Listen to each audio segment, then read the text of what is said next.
Hannah woke up in a cold, dark room. Sets of eyes staring back at her through the darkness from the corner. She is wet, maybe with blood, maybe with water. But the darkness is so dark that she can't even see her own hand in front of her face. With no dignity or respect for themselves or their families, they drug her and many others into the streets, away from their own families and from what little security that they had left. This is how many stories of human trafficking victims begin, and many have more gruesome endings than what words can even describe. Human trafficking has become an epidemic, one that has swept every nation, country, and state in one way or another. It comes in many forms, whether through slavery, labor, prostitution, taking lives, breaking families, all because of man's power and pride and evil. There are many ways to combat human trafficking, and a simple red X on your hand one day out of the year is not enough to put an end to this worldwide issue.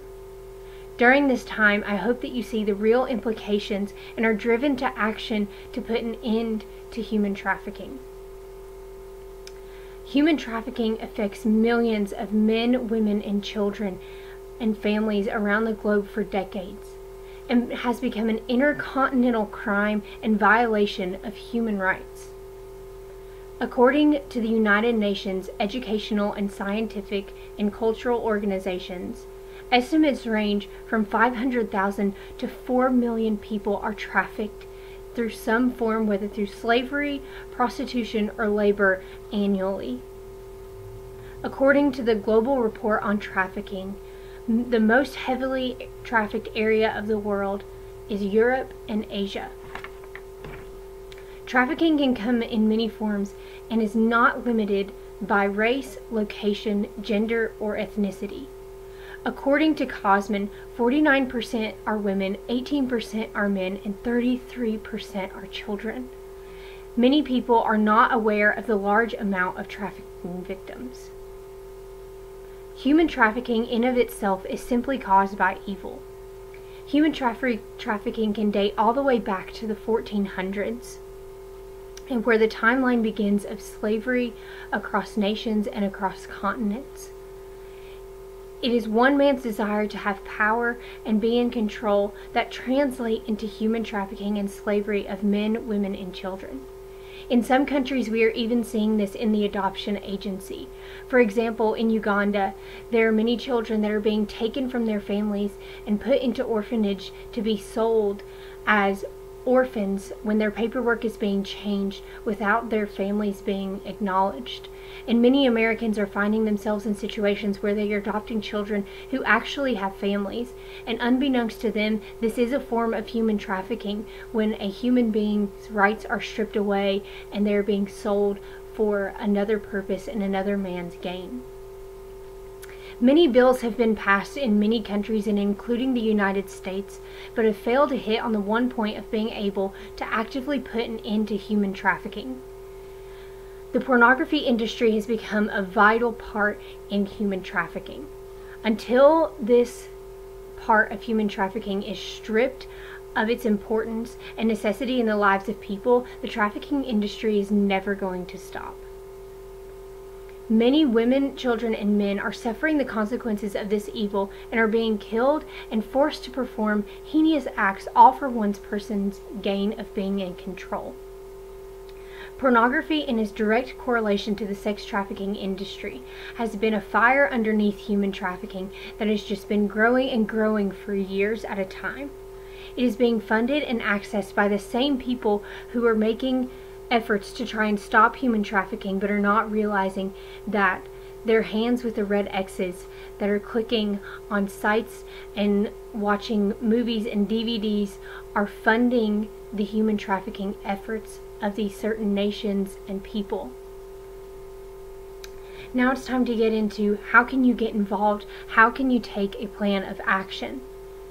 The first way that we're going to be able to help make a stop to human trafficking is by educating medical and health professionals so they are informed to see the signs in trafficking victims. According to Dell, one study found that more than half female survivors of sex trafficking seeking services reported sexual or physical violence prior to the trafficking experience.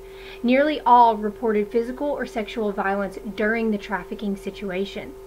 There's evidence that shows that many women who are in the trafficking industry will in some form be in contact with a medical professional throughout their time as a trafficked human being.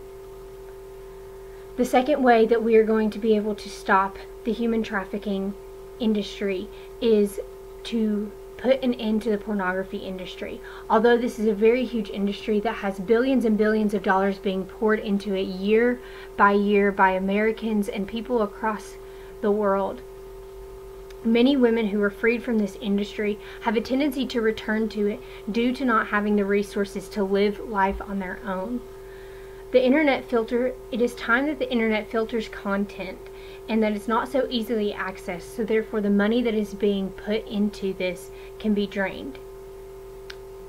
One way that we can educate medical and health professionals is by making it a requirement that in their undergraduate degrees and in their pre-medical courses that they are required to take courses that give them information on the human trafficking and how that they can see the warning signs when they come into contact with women who have very specific needs. There is even an opportunity to maybe have seminars from doctors who have already dealt with this issue to come in and train medical professionals to know the warning signs and to know how to maybe save someone from a life of living as a trafficked victim. Another way is to push for laws to be put into place in order for the pornography industry to not be on the internet. Not allowing social media sites to have this information is going to be a vital part of stopping the pornography industry. It is so easily accessed even without search engine sites, and it is now being found on lots of social media sites, Twitter most specifically, where it is so easily accessed for people. If we do educate health professionals on the signs of trafficking victims, many women, men, and children are going to be saved from living a life as a trafficked victim. They'll be able to get the emotional and physical care that they need, so once they are potentially released from their life of trafficking, they do not feel the need to go back to it in order to provide for themselves and their families. By shutting down the pornography industry, there are going to be less and less women that are going to be found to be exploited. And there will no longer be a need for men and women who struggle with this pride and power and evil to have the desire to put people into slavery. If we don't educate health professionals on the signs of trafficking victims, they're going to miss warning signs, and men, women, and children are going to end up back into this industry, and not even just the pornography industry in itself, but they're going to end up into the trafficking industry of itself. By not shutting down the pornography industry, trafficking will continue to be an epidemic. It will continually grow until it becomes a normal part of our life, and we are seeing it be exposed in things like adoption and foster care, which are seemingly good things that a lot of American people are taking part in. Hannah deserves a life of happiness with her family, and one where she can have dreams and goals for herself. No longer should people be held captive by the hands of sinful men, but be set free because of the action taken by those whose hearts break for the enslaved. It is time that we do more than just put red X's on our hands, but that we take action and do what Scripture has called us to do. My name is Morgan Robbins, and this is my speech on human trafficking.